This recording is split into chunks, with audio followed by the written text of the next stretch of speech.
Vamos dar continuidade ao estudo do capítulo 3, desenvolvimento mediúnico. E o Clarencio está conversando com André Luiz. Ele diz assim: inegavelmente, meu amigo, e sorriu, não desejamos transformar o mundo em cemitério de tristeza e de desolação.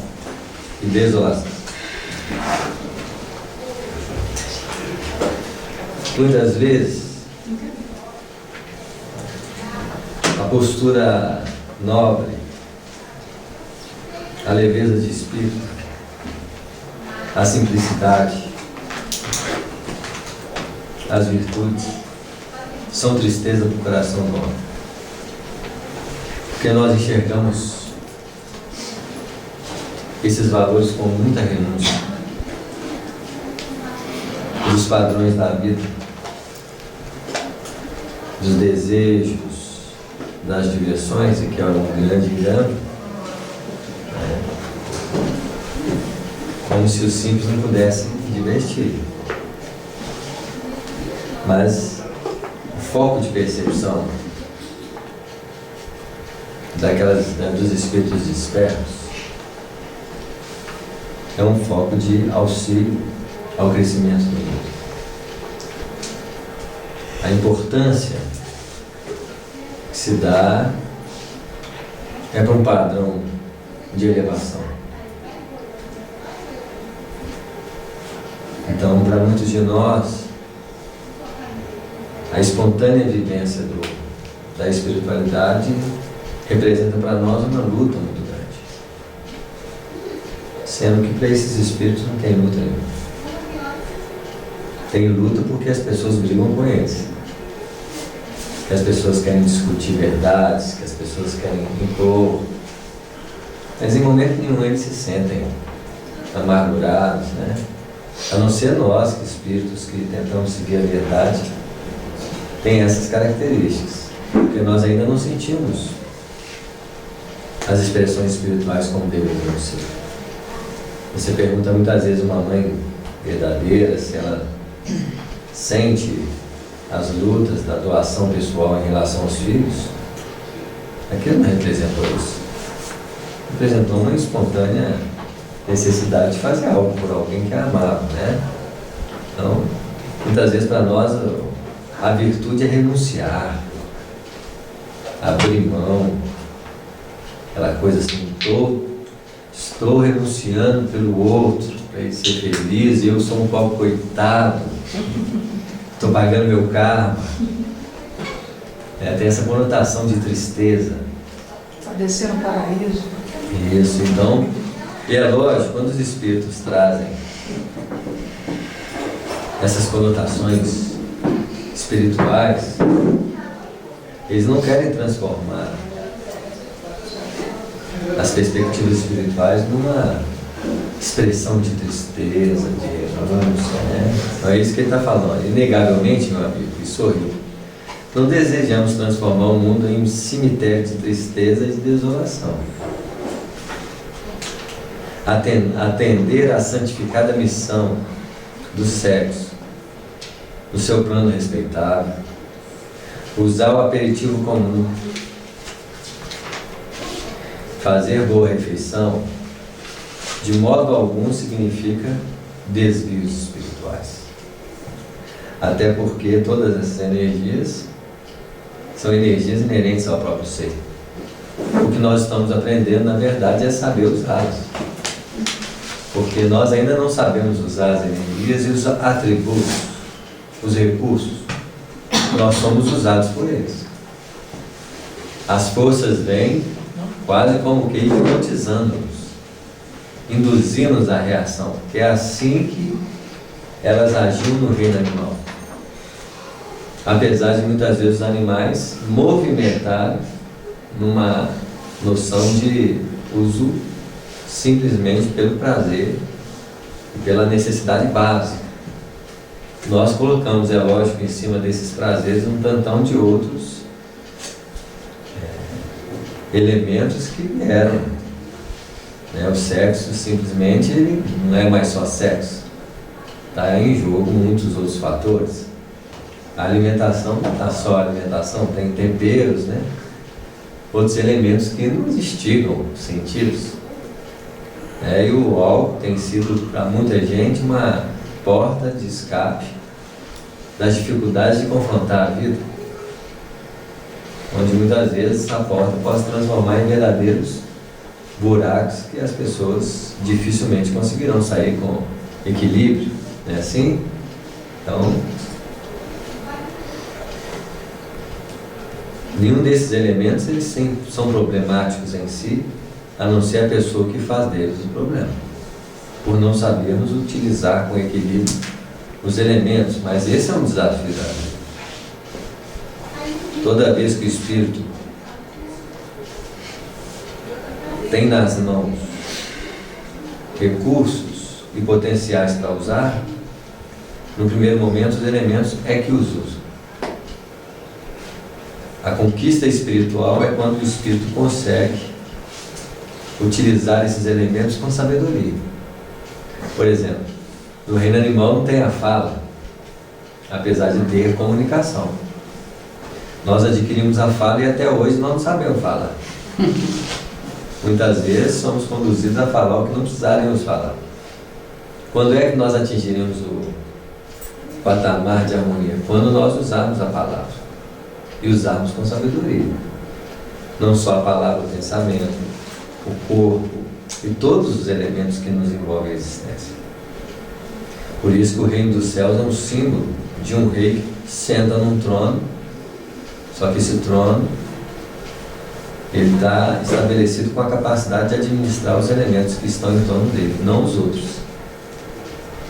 É assim? Quando é que nós nos tornaremos reinos dos céus? Quando formos dignos de ser administrador de todos os elementos que fazem parte da nossa vida. Falar, pensar, agir, relacionar. Aí eu serei rei. Quando ainda manifestar raiva e eu xingar, eu não sou rei da boca. É assim? Posso ter até sido rei até então, mas se eu perdi o controle, parei de ser rei. Descontrolei, não tem domínio sobre o elemento, né? Se o Antigo Testamento fala dos reis da terra e o Novo Testamento fala do reino dos céus, é porque o reinado da terra é a nossa capacidade de ter domínio sobre os elementos materiais da vida, qualquer que seja eles. E o reino dos céus é a nossa capacidade de ter domínio sobre a natureza interior que ainda predomina sobre nós. Eu posso até ter raiva, o problema é segui-la. Se no dia que nós tivermos raiva e a raiva passar e você falar assim, afasta-se de mim, Satanás, de forma sem brigar com Satanás, que ele possa sair espontaneamente de você em nível de energia apenas para ser canalizada para o campo da terra, onde se transformam as energias, nós começamos a desenvolver o reinado divino. Quando aquela impressão mental vier e você ficar doido para falar do outro, você vê que nasceu na sua fonte aquele pensamento, você fala assim, pode ir embora, que eu não quero falar mais dos outros. Então você começa a ter o domínio sobre você, de forças que até então chegavam em nós e nos dominavam. Raiva no trânsito, raiva na vida, ciúmes, inveja, tudo isso vem para falar assim, eu quero dominar você. No animal, o domínio completo. No nominal, o domínio semi-completo. Quando é que o espírito tornará um espírito livre? Quando ele não ser dominado pelos impulsos das suas energias do passado. Ele estará estabelecendo um trono divino. Tanto é que no Apocalipse, quando João vira, ele diz, e viam um sentado no trono. O que ele estava vendo? A projeção evolutiva do ser que é capaz de sentar no trono de si mesmo. O Apocalipse é a revelação do quê? Da nossa realidade futura.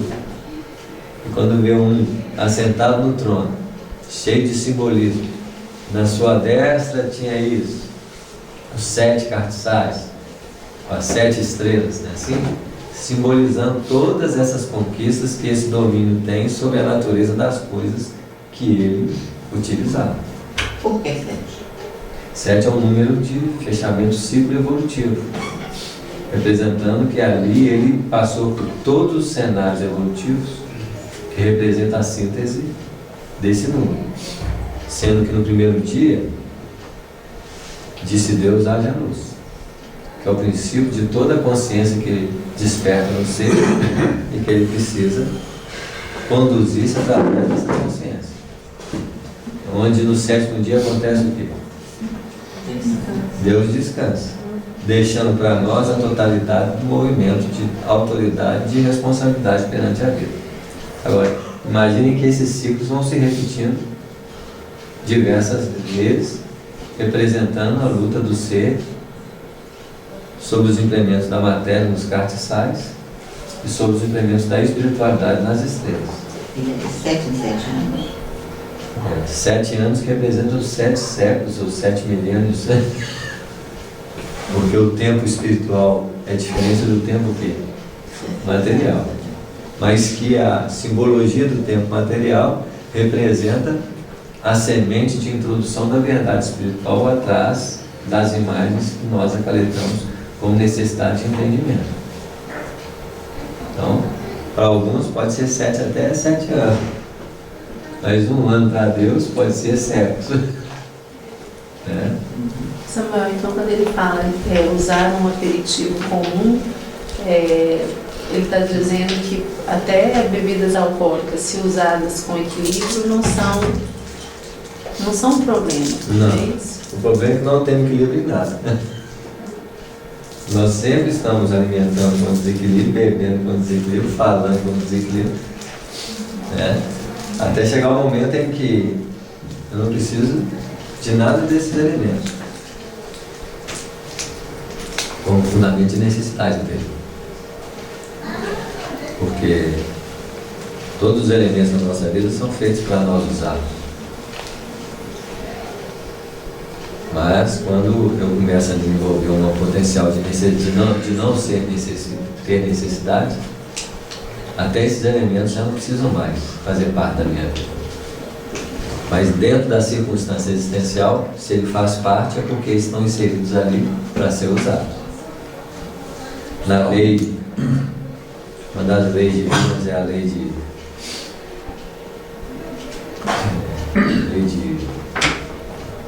das necessidades, é a conservação.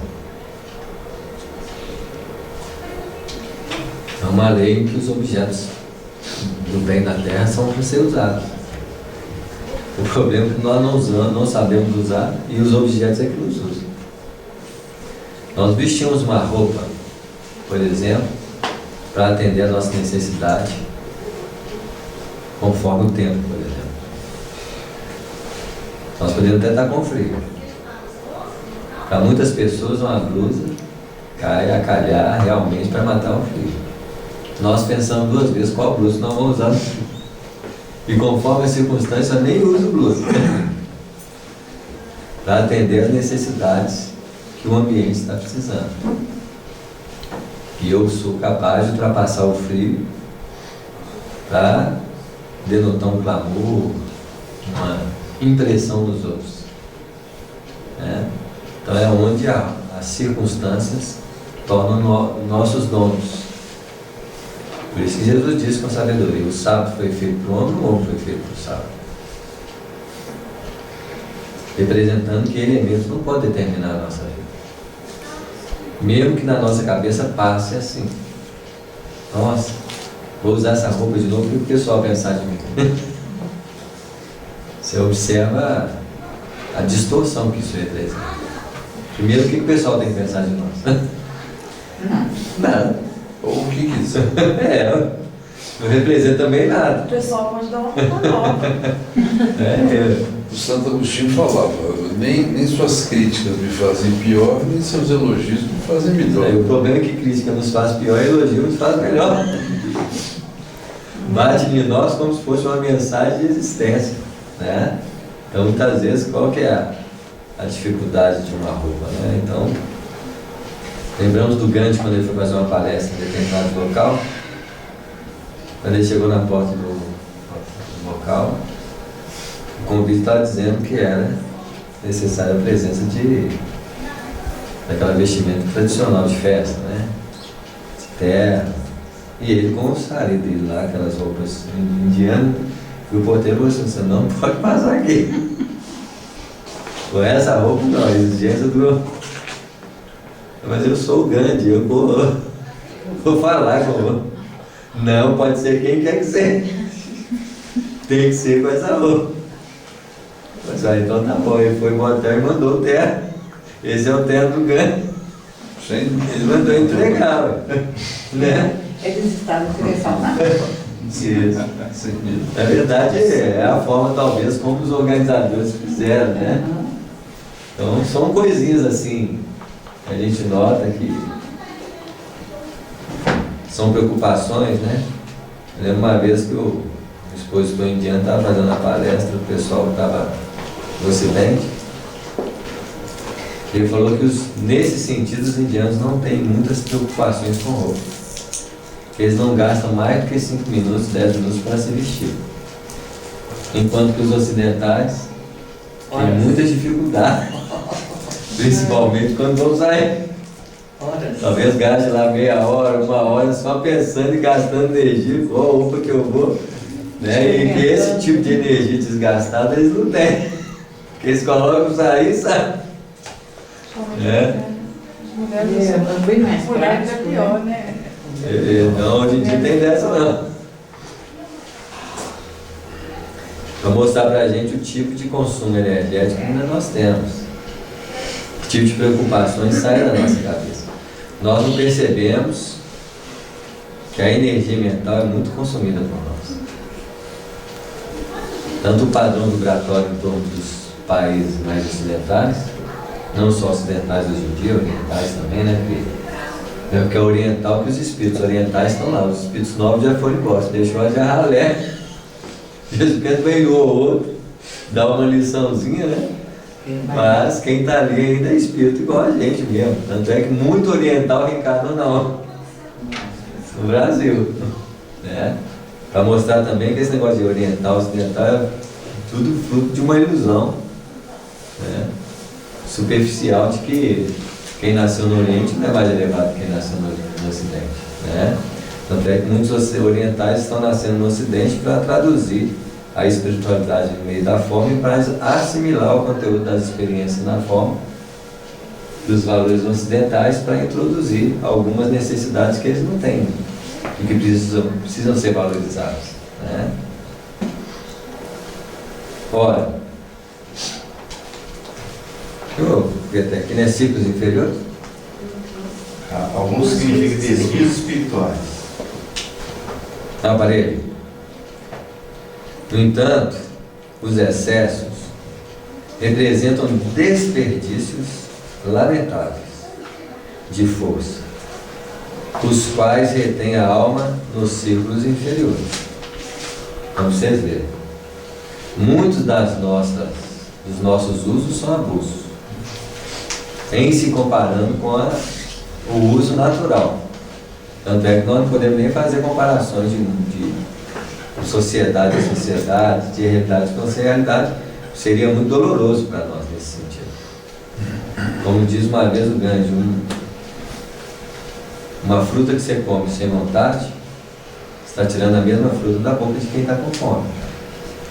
Você vê o grau do que seria abuso. Em determinado momento você está ali na mesa, ali, você nem está com fome, você Está comendo isso mesmo. come até automaticamente. Então, isso. E isso não vai ser muitas vezes aproveitado pelo próprio corpo, vai ser desperdiçado. Como diz uma mensagem uma vez do irmão X, que ele até fez isso com vocês, a companheira era muito elevada. E ela ajudava todo mundo na casa, né? E ela, nos momentos de folga dela, ela costurava. Então chegava um pedir para costurar.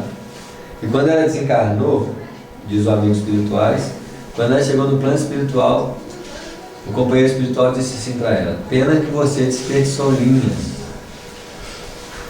E eu li aquilo e falei assim: mas não pode.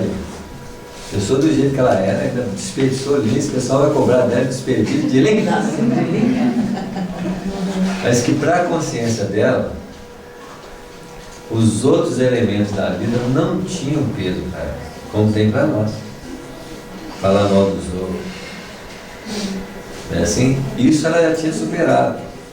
E que a necessidade dela evolutiva, se fosse para abrir um senão para que ela pudesse pensar mais à frente o que seria para ela as necessidades dela, seria desperdício de quê? No dia que desperdício de linha for para nós algo evolutivo, nós estamos bem. Né?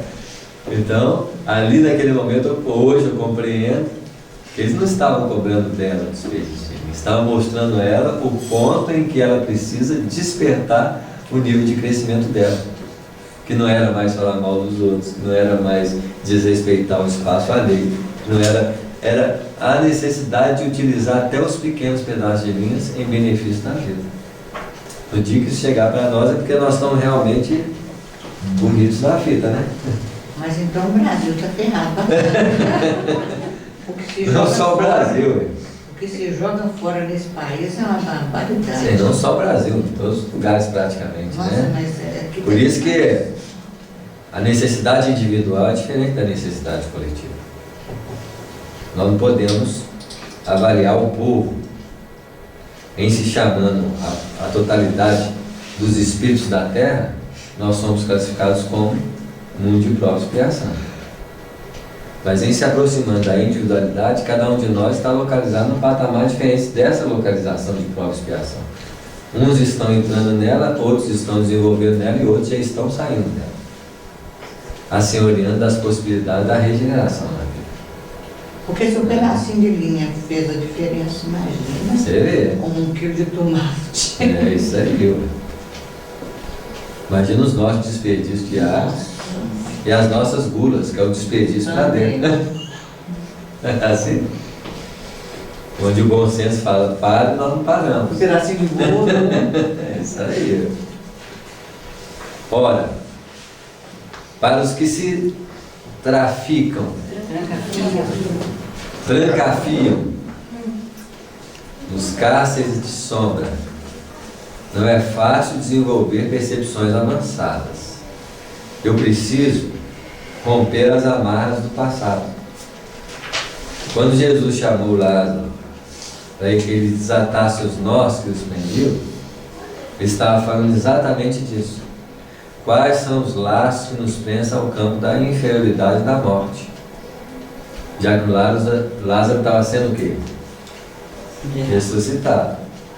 Mas que para Jesus pudesse movimentar os recursos superiores na vida dele, ele precisaria desatar o quê? Os laços que o prendiam. Quantos de nós, no nosso campo de vida, estamos soterrados pelos laços que nos prendem à inferioridade e impedindo um olhar mais profundo de vida?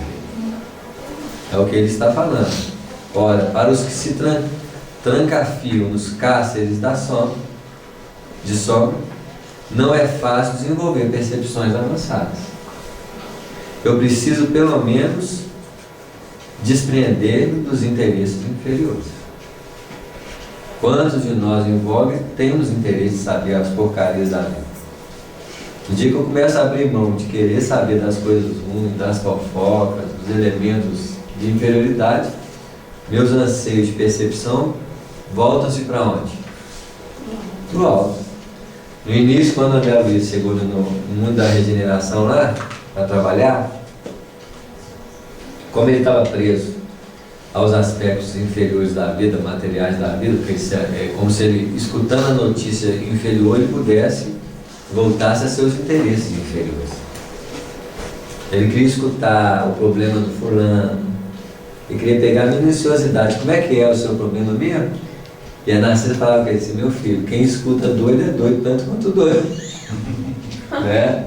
Quem tem interesse pela inferioridade é tão inferior quanto. Né? foi quando ele realmente deixou de ter esses interesses. Ele já não queria saber se a pessoa estava cega, qual que é o motivo da cegueira dela.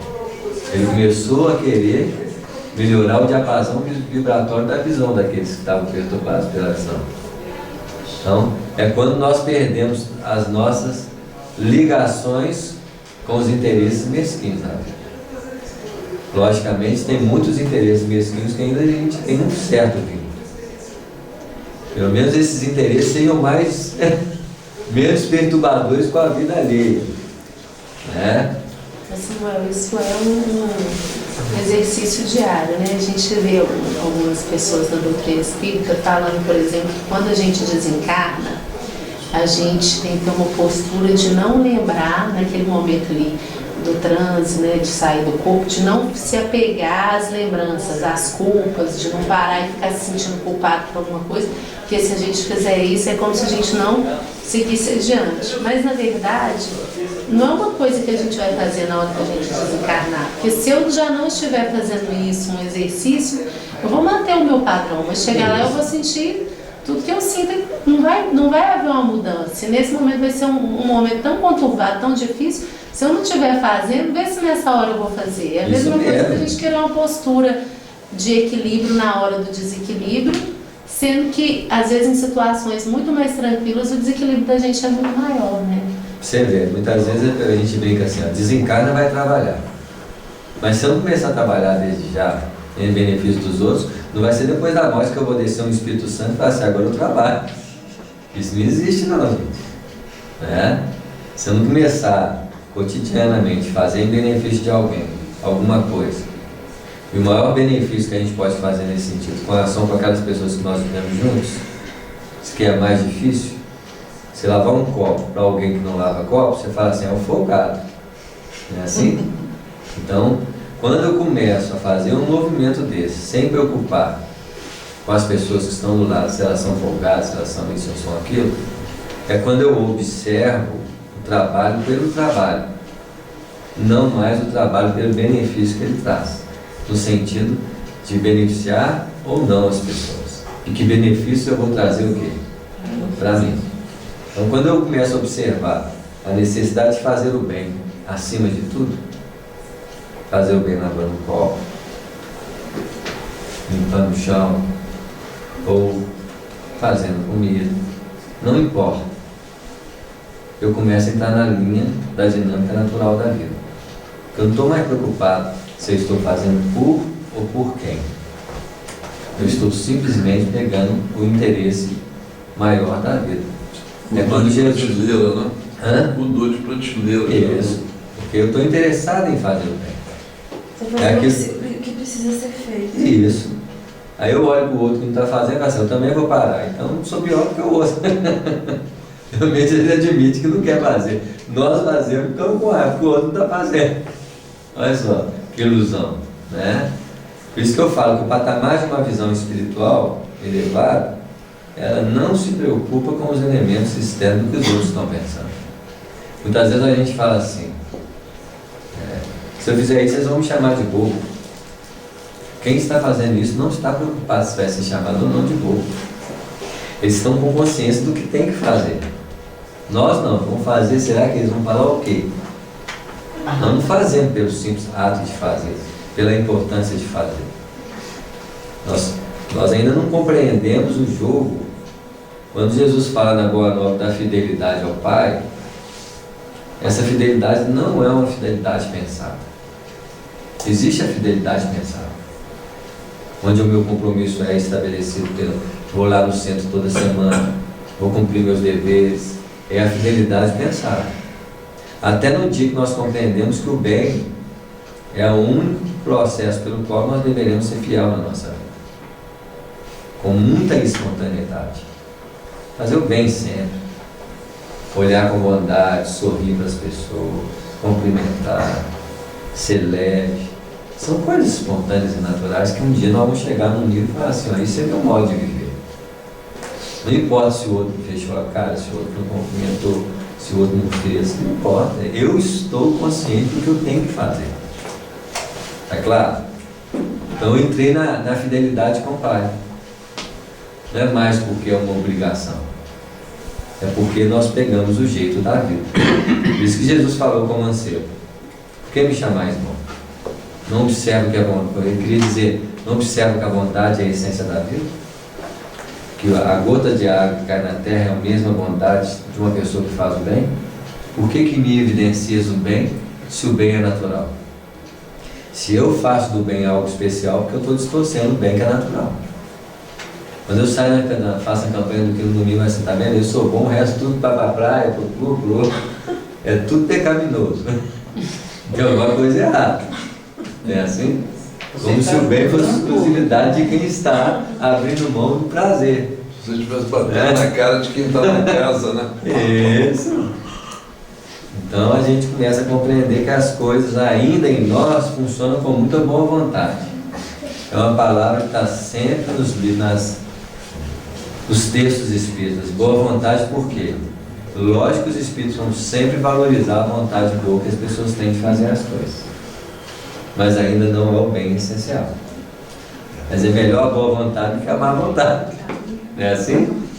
Para que nós possamos um dia chegar a sentir prazer de viver pelo bem, eu comecei pela boa vontade, né? Pelo automatismo, pela disciplina. Se tiver uma pia, começar a jogar tudo na parede. É porque ainda está na má vontade. Vou lavar corpo de ninguém. Samuel, esse negócio de cumprimentar as pessoas, de sorrir e tal, é estranho, né? Por exemplo, eu lembro da minha mãe, às vezes eu ia caminhar com ela, eu sou de Sete Lagoas, a gente ia caminhar com ela, e ela tava, eu achava muito assim, porque ela dava bom dia pra todo mundo, pro passarinho, pro lixeiro, assim, aquela coisa assim, eu ficava assim, meu Deus. Com a vergonha, né? Mas será que de repente eu estou absolutamente equivocada, né? É muito estranho, né? Assim, eu não sei. Você vê, né? Até isso é estranho. Tipo, tá bom, né? Mas se você vê uma pessoa assim, não sei. Lá na Lagoa tem uma moça que corre. A gente fica assustado no início, né? Depois a gente parou de ficar. Ela corre, ela vai correndo com o fone no ouvido, todo mundo que ela fala, ai, que ela não tá. Ela tá. Bom dia, e rindo, e ela canta alto, e todo mundo que passa, ela canta o que ela tá ouvindo, e vai dando bom dia pra todo mundo, aquele negócio. No início a gente pensava que ela era doida mesmo. A gente falava, nossa, a moça é muito esquisita, muito estranha. E depois a gente foi ver e fomos descobrir a nossa vizinha. Aí ela é assim também, ela é assim mesmo. A dinâmica. Mas a gente você vê, mas um dia a gente vai ver que os padrões, né? Lógico. O bom dia que você dá para o sol não precisa ser verbal, né? Mas é a forma que a sua mãe simples fazia. Né? A nossa perspectiva um dia é a sensibilidade. A sensibilidade avançada. Né? Eu também caminho um pouquinho atrapalho, não corro não, caminho lá não. Mas é engraçado, porque aí às vezes eu penso assim, vou tentar praticar o olhar no rosto da pessoa e dar um bom dia. Como a gente passa rosto a rosto com as pessoas, ninguém nem olha pra você, você tá passando assim, você e um cachorro. Isso. Aí quando você começa a reparar, tipo assim, eu vou observar o meu amigo que está passando, o meu irmão, e dar bom dia, como as pessoas nem enxergam o outro. Isso. E às vezes um bom dia que você dá realmente transforma. Mas eu observo que quando a gente dá o bom dia, as pessoas devolvem o bom dia. Na primeira vez a pessoa toma susto. Na segunda ela fica esperando que você dê o bom dia. É o exemplo de São Francisco. Faça primeiro. Não se incomode se o outro vai fazer, não. É sua natureza. Faça, pronto. Sem expectativa. O Sol aquece o planeta Terra sem esperar de nós nenhum tipo de contributo. A chuva cai, o vento, né? Você vê que Jesus, quando ele falou da bondade, ele está falando de uma força do universo que nós não compreendemos ainda. E que nós estamos nos ajustando um dia a viver como o universo movimenta. De uma forma tão espontânea e tão natural, que no dia que isso acontecer, é a natureza espiritual predominando sobre a matéria. Por isso que eu falo, a humildade não é uma virtude, é espírito. No dia que nós somos espíritos, nós vamos ser humildes. Não é porque eu fui humilde que eu aprendi a ser humilde, é porque eu passei a viver em espírito. E viver em espírito não tem nenhum tipo de identificação de grandeza. Se você escuta uma frase de elogio e você se sente elogiado, não é Você não tem que ficar constrangido por isso, você tem que observar que ainda esses elementos tocam a sua natureza e que você tem que colocar em xeque elas. Não é assim? E vai chegar um dia que essas coisas vão vir, não vão ter significado. E você vai compreender a pessoa quando ela faz isso, porque você também um dia o quê? Fez. Então você vai compreender e ainda falar assim, essa pessoa ainda está subjugada a esse tipo. É a clarividência de Jesus. Qual que é a clarividência de Jesus? A clarividência de Jesus é uma evidência clara do que ele foi um dia. Por que Jesus... Obrigado. Por que Jesus não julga ninguém? Porque tudo o que ele enxerga nos outros, ele um dia já foi. E quando ele avaliava assim, essa pessoa tem uma arrogância, ele falava da própria arrogância que um dia o quê? Ele teve. Ele compreendia que a pessoa tinha aquele patamar, aquele anseio e reagir daquela forma, com a mesma naturalidade que um dia ele também reagiu. Por isso que ele compreendia. Quando uma coisa mexe com a gente, é porque nós ainda temos o fundo daquela coisa dentro de nós, e que nós negamos. Você vê? Quantas vezes eu fui num lugar, por exemplo, numa festa chique, eu ficava perturbado nesse ambiente. Porque de alguma forma ou de outra, meu anseio era a grandeza do material, e que eu fazia o quê? Negava. Via aquilo como mal para quem? Para mim mesmo. Até eu compreender, peraí, tem alguma coisa errada. O ambiente, as pessoas têm o direito de ser do jeito que elas têm que ser. Se eu estou perturbado, a perturbação está na onde? Em mim. Até chegar em qualquer ambiente e me sentir o quê? Bem, ué. Porque nós ainda estamos muito preocupados com o que acontece o quê? a nossa volta. Em vez de nós observar o que está acontecendo dentro. Se existe uma perturbação aqui, que essa perturbação aqui é problema. E eu tenho que colocar em xeque ela. Você está perturbado por quê? As pessoas têm o direito de escolher a vida que querem. E você tem o direito de escolher a sua vida como você quiser. Você tem que estar em paz nesse momento. A partir do momento que você não se importa se as pessoas estão te retribuindo o cumprimento ou não, você está sendo um pouco egoísta também, está pensando só em si. Isso, é. Se você faz disso um problema, né? Não importa mais não, isso aí já está com problema. Quando isso acontece, você cumprimenta sem pensar assim.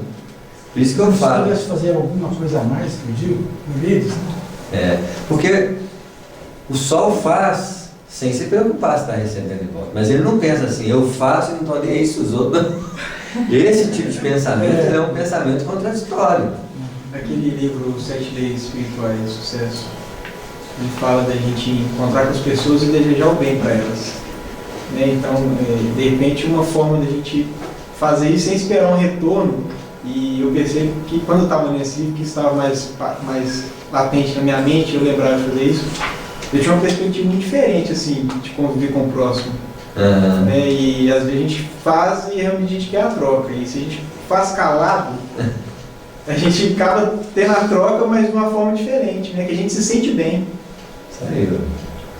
Quando a gente começar a compreender que nós estamos igual ao universo, tudo circula, tudo movimenta, tudo... De que nós vivemos com a forma como o universo se posta, nós entramos na harmonia dele. Eu e o Pai somos um, é a capacidade de regir sobre essas forças. Né? Você vai ter que fazer uma coisa, o filho chora, você para de fazer, para atender uma perspectiva de achar que tem que entender a perspectiva do choro do outro, sendo que o universo não faz isso. O universo vai atender uma totalidade, uma harmonia geral, não é um particular. Quer sair de casa, está chovendo, oh Deus, por favor, para de chover. Imagina, meu filho, se eu parar de chover, as plantas nos alimentam, o ar nos purifica, aí você não vai ter como comer. Então, já pensou se Deus atender esse particularismo? Caos. O que nós ainda não compreendemos. Né? Os espíritos superiores, eles não podem atender o choro infantil da mente humana.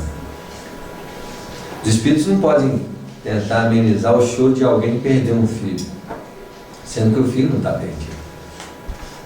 Eles até compreendem a capacidade das pessoas não compreenderem que aquele espírito não morreu. porque não sabe que não morreu. Ou sabe que não morreu, não sente. Né? Assim compreende tudo isso. Mas o menino desencarnar, indiferente de ser de 2 anos, 10 anos, 15 anos, 20 anos, 60 anos, para os espíritos não aconteceu nada, só voltou o espírito aqui, vamos lá meu filho, vamos continuar a trajetória evolutiva, porque não teve problema. O problema é circunstancial pela incapacidade de compreensão da vida numa totalidade, numa profundidade, que um dia, apesar que nós somos introduzidos por um princípio de conhecimento, um dia isso não vai ser princípio de conhecimento, vai ser sentimento. Uma pessoa vai morrer, você não está mais preocupado com aquele corpo, você está preocupado com o espírito que foi para a gente, companheiro. Segue firme aí que nós estamos juntos. Né? A dinâmica da vida terá outra conotação. E nós vamos compreender que todos os fenômenos da existência, não tem nenhum fenômeno que esteja contra nós. Que a própria morte é a transformação vibratória. Né? Porque aquilo que nós líamos como negativo, não tem nada de negativo. Né?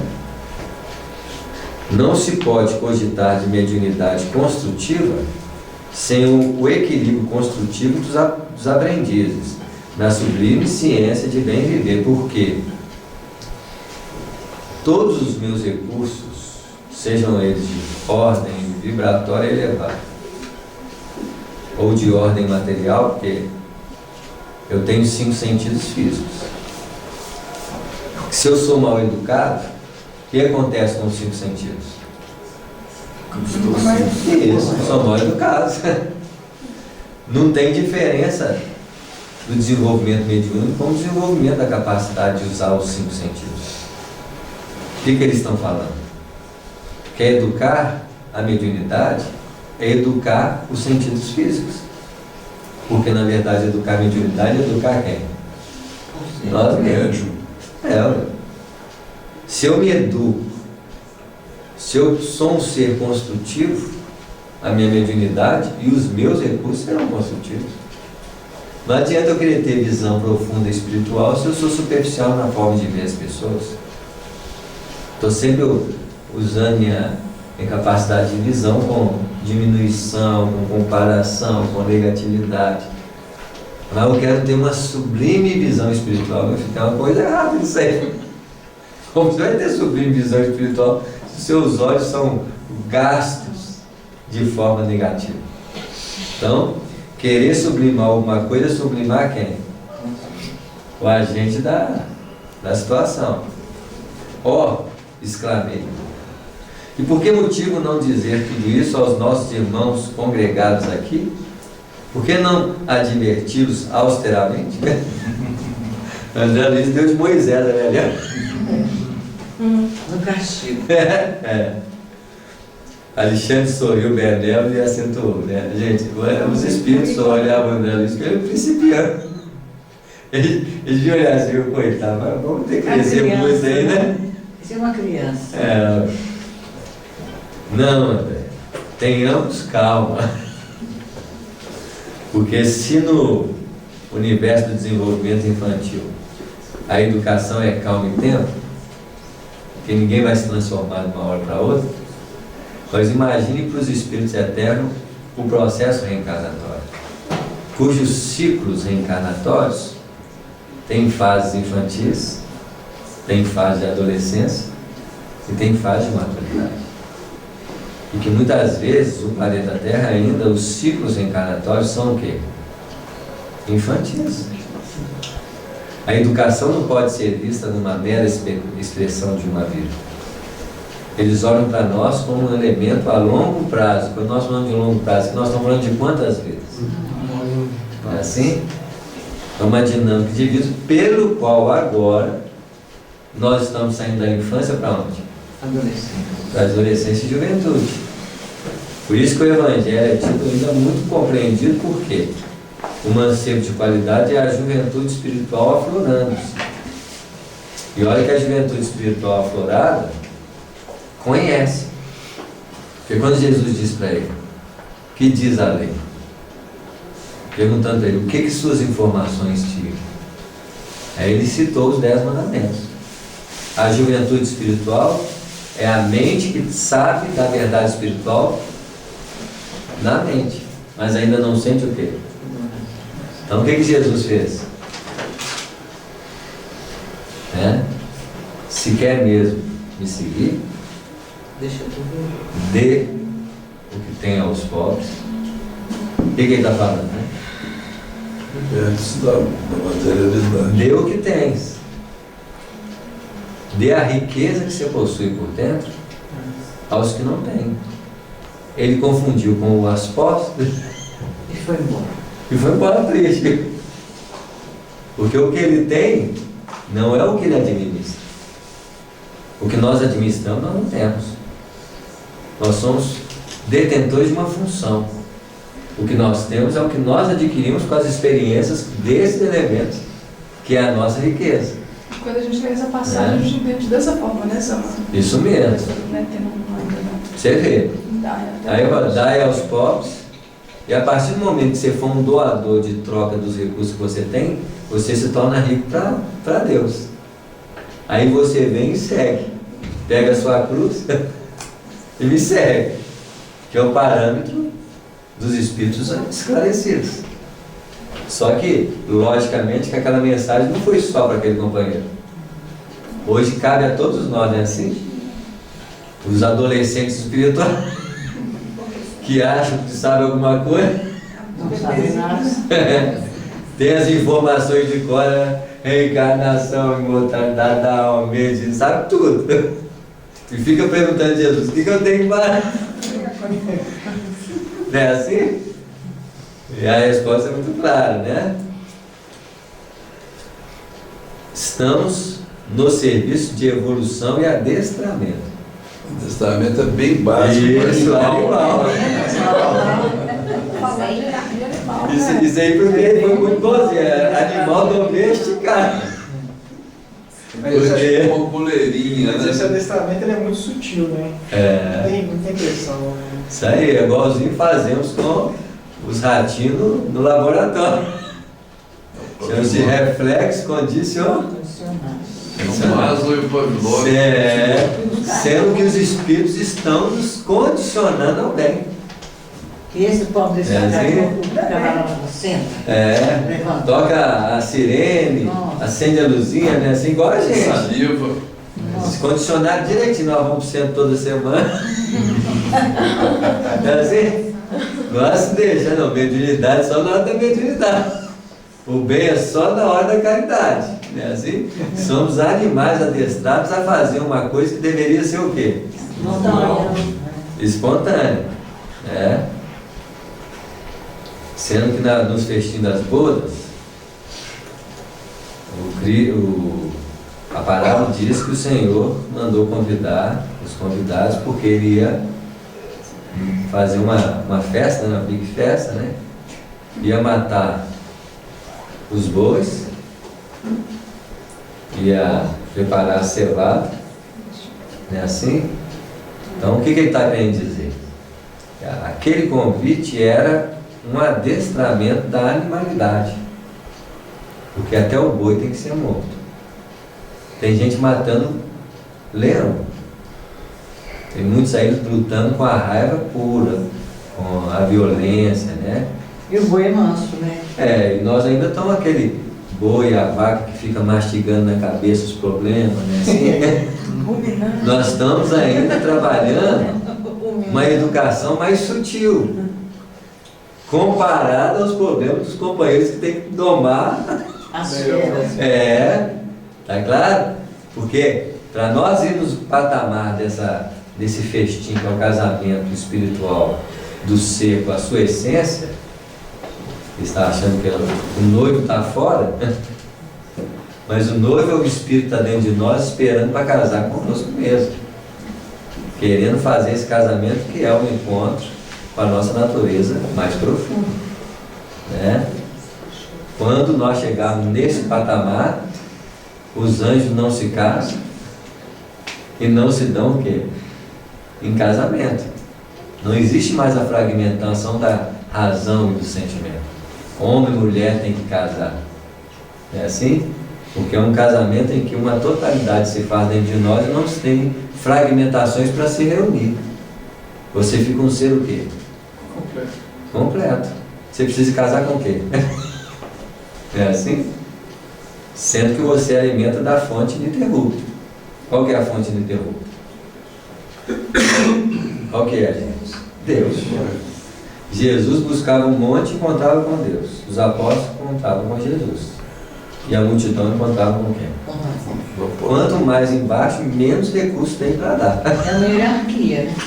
É assim? Quanto mais você sobe, mais você encontra a fonte o quê? Genuíno, né? Ué. Você não precisa mais. Por isso que o mais rico da terra é o que tem menos o quê? Necessidades.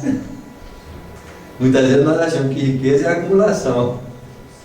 Onde é riqueza é a capacidade de não precisar de quê? De nada. Isso. Porque já se sente dono de tudo. É aquele que perde sem saber que está perdendo. Porque ele sabe que a fonte não interrompe. Nós estamos com medo da água acabar, com medo dos recursos acabar, como se Deus fosse pobre. No fundo nós estamos dizendo, olha, não confio na riqueza da vida. Né? Porque nós enxergamos as limitações que os próprios homens criam. Nós não confiamos em nós mesmos. Isso, nem em nós e nem em Deus, que espera que nós sejamos as forças transformadoras das limitações que a vida apresentar. Quando a Terra não tiver nada para dar, estamos prontos para explorar o quê? O universo, que é a fonte da riqueza. Nós aqui estamos com medo da Terra acabar, olha, pobreza. Pobreza nossa. Isso mesmo, por isso que o Stephen Hawking mesmo falava com os filhos dele. Olha para as estrelas, olha para o céu. Porque quando você olha para a Terra, você vai só ver o quê? Só miséria. Não, limitações. Samuel, uma vez passou um documentário interessante, o repórter foi essas tribos nômades que vão mudando de lugar, não sei se vocês lembram desse documentário. Aí o repórter virou para uma das mães, né, que estavam cuidando dos filhos, fazendo comidinha ali, e falou para ela, você não sente falta de nada? Ela falou assim, o que é sentir falta? Você vê, né? O que é nada? O que é sentir falta? Como é que é o negócio? Entendeu? Mais ou menos por aí. Você vê, né? Como é que nós criamos tanta fantasia na nossa mente, né? Que hoje nós sentimos falta. É. De coisas que nem Que sabem. é uma das expressões mais profundas da psicologia, a falta. É. É quando nós tomamos consciência da nossa limitação. E começamos a correr atrás de alguma coisa que venha preencher essa falta. E não Sendo encontra, né? que não vai encontrar, porque a fonte da vida está dentro dele. Procura fora. A maior riqueza que existe está dentro de nós. Enquanto eu explorar fora, esperando que o fora vai atender, nós estamos perdidos.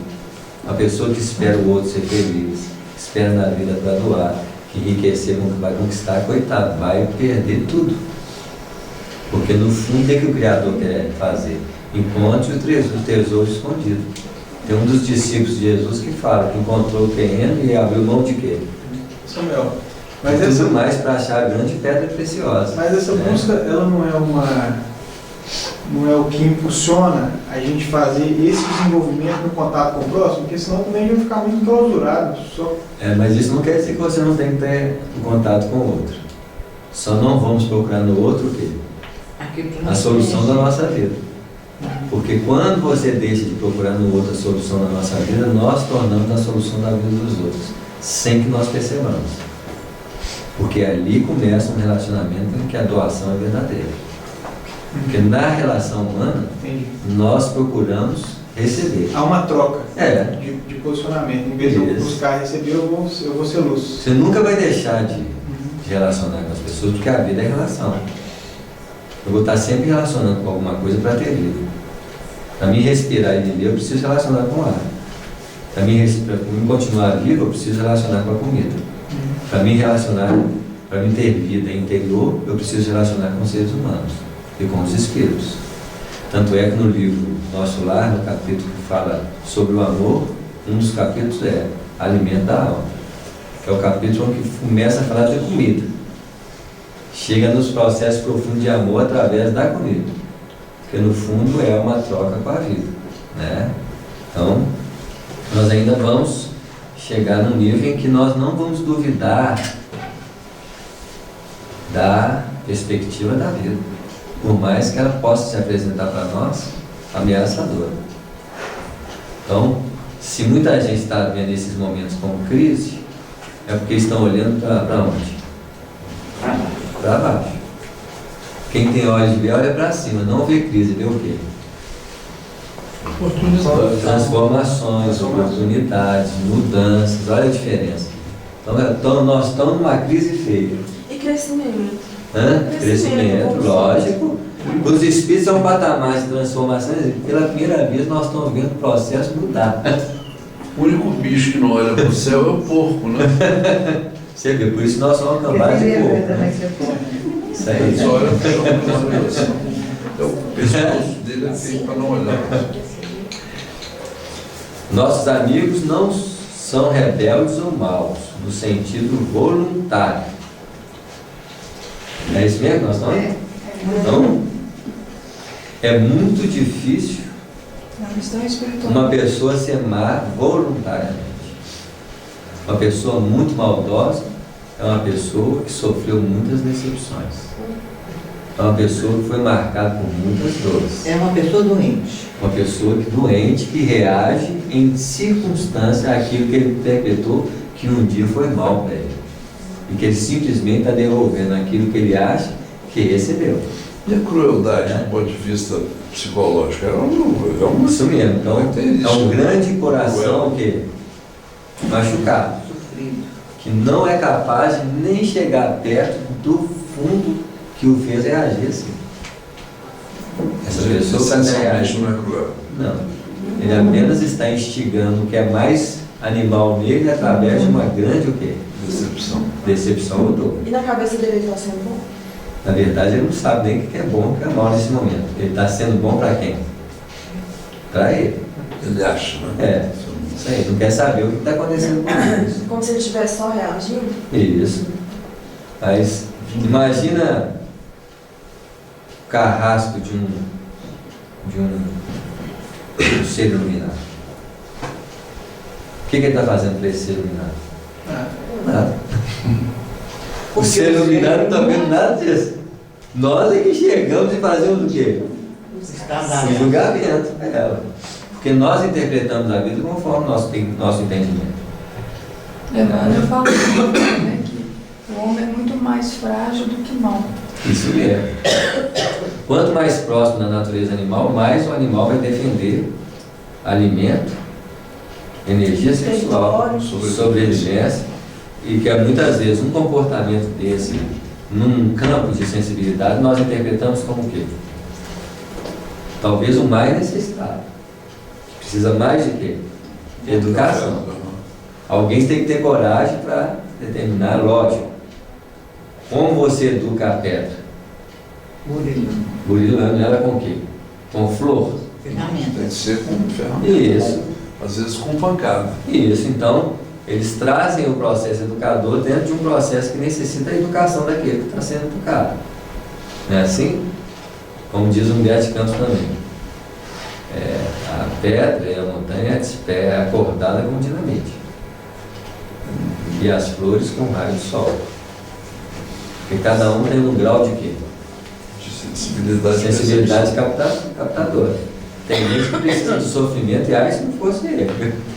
Samuel, a maldade da pessoa pode ser menor do que aquela, aliás, maior do que aquela aprendeu, não?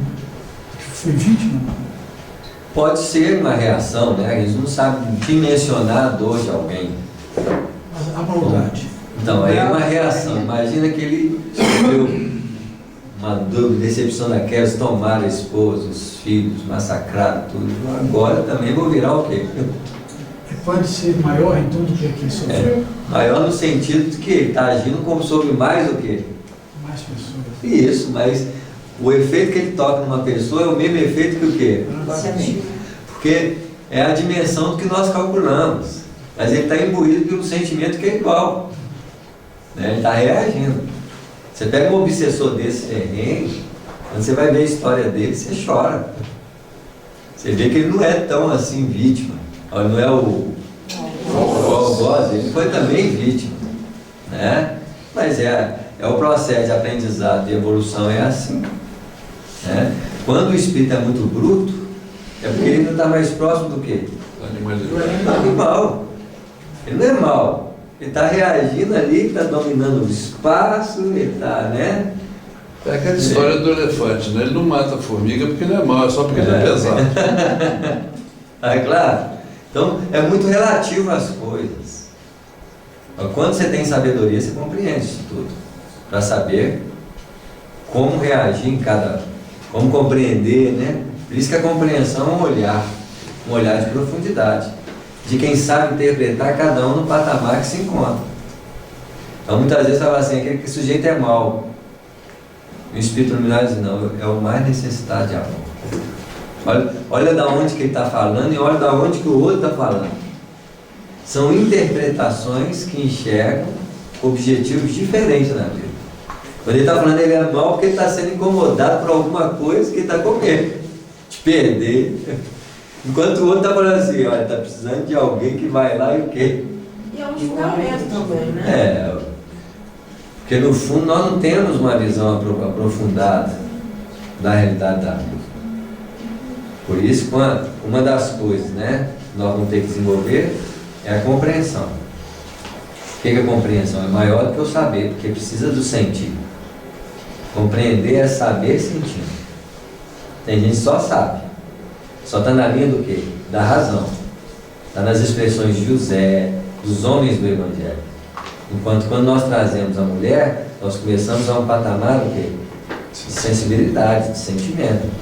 Que aí você sente, por isso que os olhos de quem sente ultrapassam as linhas de quem só percebe. Porque ele leva em considerações nuances que só o amor pode dar.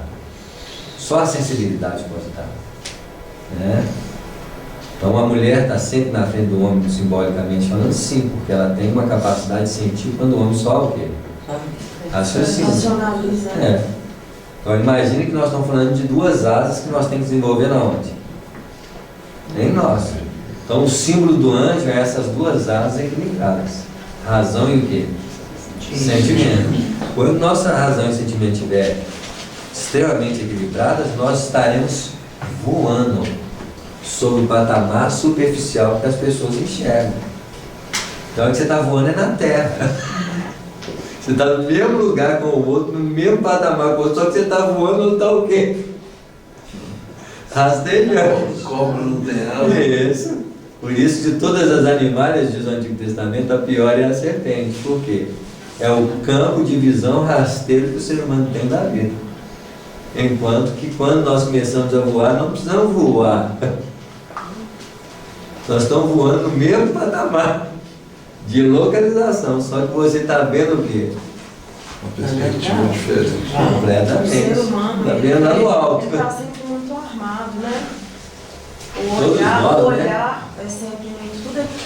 Agora imagina quando eu começo a não preocupar mais com a armação dos outros. Pois é, ela estava falando da lagoa, eu também caminho na lagoa. E aí eu lembro aqui, por exemplo, de uma ou duas pessoas que passam e você sente imediatamente, e é mulher normalmente, você estou lembrando que muito pouca gente, assim, que você quase não vê, mas te dá um sorriso absolutamente sincero. Você sente assim, você fala, poxa, como é que uma pessoa pode dar um sorriso tão bacana de você? Você vê, né? Tá desarmado. Tão assim, não sei nem falar a palavra, sabe? Mas tão gostoso de receber. Né? Quer dizer, difícil, né? Ela saiu do diferencial, né? Saiu do automático, saiu do... Ela correu risco. Mas e não parece estar preocupada com nada, ela está te dando um sorriso assim, como se fosse um presente. Você vê, agora, quando isso tudo se transformar numa necessidade, nós percebemos o que nós estamos transmitindo para os outros, veja bem, porque nós ainda estamos sendo tocados por fora, pelo que o outro nos faz. Um dia a questão não vai ser mais essa, não. Um dia a questão você vai falar assim, o que eu estou fazendo? O que está saindo de quem? De mim. Isso. É quando você desloca o problema de fora para onde? Para a solução dele. Porque você encontrou a matriz da solução da vida. Onde está a matriz da solução da vida? Em nós. Então não é mais o cara que grita, é como eu falo. Não é mais o cara que agride, é como eu me comporto. É quando as necessidades passam a não estar mais voltadas para o outro. Você começa a observar a sua própria necessidade de quê?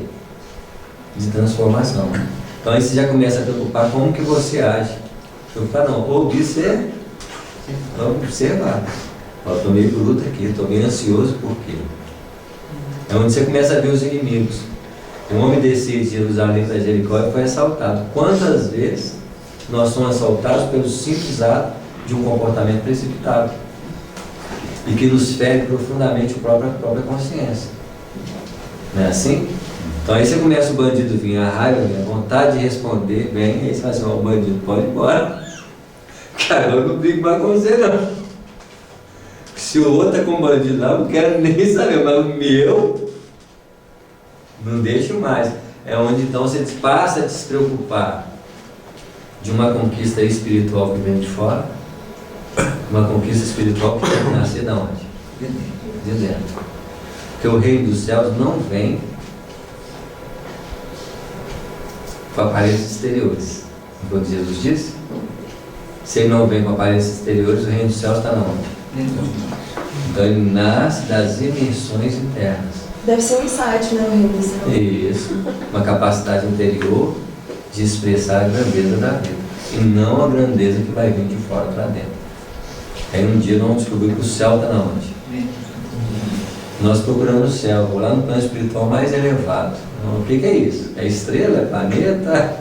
Você vai só correr atrás. Nunca vai achar. Porque nunca vai estar fora. É um estado interior que percebe a vida. É um olhar, é um escutar, é um falar. É um trabalho que nós temos que fazer o quê? Continuamente em quem? Em nós. Né? 2 minutos. Vou ver se eu consigo ler mais uma frase. Nossos amigos não são rebeldes ou maus, em sentido voluntário. Estão espiritualmente desorientados. A doutrina espírita veio orientá-los. E enfermos, que é a nossa condição. Está vendo? Desorientado e enfermo é a nossa cara. Todo mundo doente. Não podem transformar-se de um momento para o outro. Compete-nos, portanto, ajudá-los no caminho reeducativo, que eles também já estão caminhando. A reeducação é baseada na educação que você promove no outro que está o quê? Na retaguarda. O orientador deixou de sorrir e acrescentou. Vamos ver se dá. É verdade que sonham edificar maravilhosos castelos, sem base, alcançar imensas descobertas exteriores, sem estudares a si próprios. Mas gradativamente compreenderão que mediunidade elevada ou percepção edificante, olha o que é mediunidade elevada, gente. Percepção o quê? Edificante, não constitui atividades mecânicas da personalidade, e sim conquistas do espírito, para cuja consecução não se pode prescindir das iniciações dolorosas no rompimento com as ilusões, porque dói em nós o rompimento das ilusões, porque tem dor nenhuma, né? Dos trabalhos necessários são de base, necessidade é base, né? Com a autoeducação sistemática e perseverante, excetuando-se, porém, essas ilusões infantis. São bons companheiros de luta, aos quais estimamos carinhosamente, não só como nossos irmãos mais jovens, mas também por serem credores de reconhecimento pela cooperação que nos prestam, muitas vezes inconscientemente. Eles ajudam eles. Os tenros embriões vegetais de hoje serão árvores robustas de amanhã. Então veja bem, se nós falamos da evolução dos vegetais como órbita da forma, a mente infantil é vegetal dos espíritos. Se nós estamos falando de escala evolutiva, nós temos que saber em que parâmetro nós estamos falando dessa qualidade. Já que nós não estamos tratando mais da vegetal, mineral e animal na forma, nós estamos tratando de vegetal, animal e mineral E o não. na mente.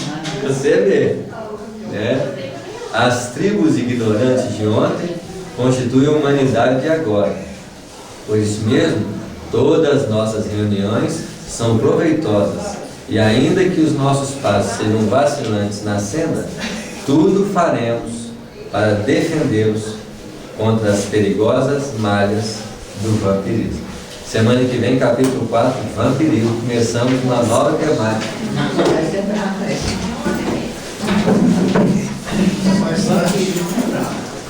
Mas,